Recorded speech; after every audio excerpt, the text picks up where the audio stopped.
I feel like the seventh house is literally the mirror, or like the reflection of who you're supposed to be.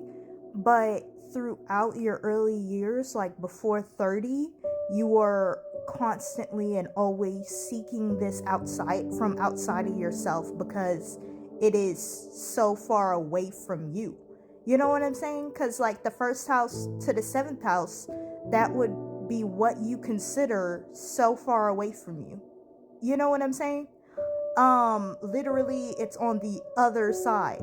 So you often try to find partners, or you try to build bonds, businesses with people who have these qualities, because it takes so much of you to get over there, you know? So when people have Sun or Mercury in the seventh house, they typically look for people. They typically look for people who have incredibly strong sense of self, like an incredible sense of self-awareness. They look for people who have like communication skills that are very forward, that can get along with different communities. They look for people like that. So you might look for somebody that has a very large community, or you might look for somebody that has a very large ego. You might be a person that gets with someone that might be extremely toxic, but because they have a sense of self and a community, you might end up like wrapped up in that. Just simply because this person seems to get along with the group really well. You might get stuck at a job with people that aren't good people, but because they're in community with one another, you'll just literally swallow whatever opinion you may have, just to be over there. You know what I'm saying? So, like, these people often hide themselves, and they hide themselves for very long periods of time, because they are constantly looking for acceptance and not simply accepting themselves, and then finding a community that they actually get along with, that is actually for them, you know? So these type of people you might find might move around a lot, especially like in their late 20s. These people might get up and move, might bounce around a lot, trying to find safe spaces for them. You know what I'm saying? Instead of being the safe space, they might constantly jump up and look and find safe spaces for them. Seventh house, like seventh house Saturn. This person, which is me, by the way, seventh house Saturn. Especially us before the age of 30, might be, it can lean one way or another, where we're extremely responsible and we look for people who are very fun, very, very fun, just very fun, carefree people. Because we are the responsibility, and we take pride in anchoring.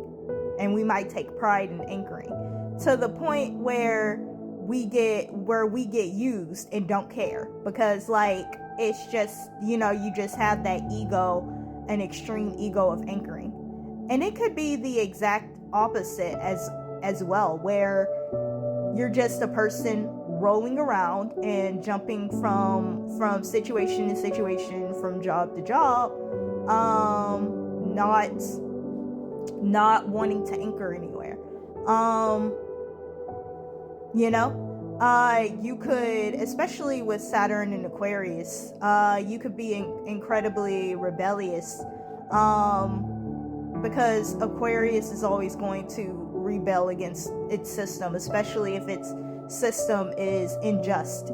So you could be a person that has to roll from place to place, from organization to organization, from business to business, and typically probably rowing from partner to partner, simply because the stability that you're trying to find is actually within yourself. You don't, and these are people that don't recognize that for a super long time. They cannot recognize it for a super long time, as Aquarius is kind of closer to the end of the wheel.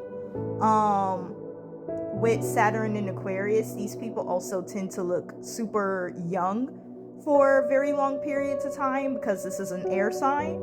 This is an anchor and an air sign, so you can typically be young, like be young for super long amounts of time, like, and you won't show any real signs of aging. These people also live for a good old amount of time. Saturn and water or air signs tend to live for very long amounts of time. That doesn't mean that something drastic can't happen to them, okay? Like, that don't mean life can't happen, but these people tend to live for very long periods of time. Karma tends to that tends to be their karmic energy is longevity. Their karmic energy is literally longevity. Like, these people are what you will probably consider immortal, closer to immortal spirits.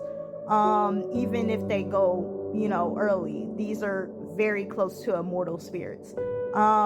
Saturn in air signs, or Saturn in water signs, especially Scorpio, Saturn in Scorpio. Oh yeah. These people can feel like they just live forever, because they have energy that just lasts forever. You know what I'm saying? And that's their karmic energy. That is their energy. Strict. These people can also be like super strict, especially when it comes to partnerships. Only because this person is also doing that. I want you to know, this person is strict, and what they want from their partner will also be pretty strict. Yeah. So that's usually where the delay in business and marriage typically comes from, is literally from that strictness and that longevity. So yeah. And a lot of the stability in life probably won't find them for until the later half of their life, simply because Saturn is so far away that for a lot of these individuals, even if the harder they try, the further Saturn leaves, the further Saturn leaves, you know what I'm saying? So like, it's like, I want you to put this off for a minute. I want you to put this off for a minute. This responsibility, this duty, I want you to put that off for a minute, because I need you to see a lot of other things first. I need you to understand like where you're anchoring. I need you to figure out, I'll literally come to you with ease when you're in the right situation and when you're in the right place. And that's Saturn in 7th house. I will come to you with ease when you are finally in the right place.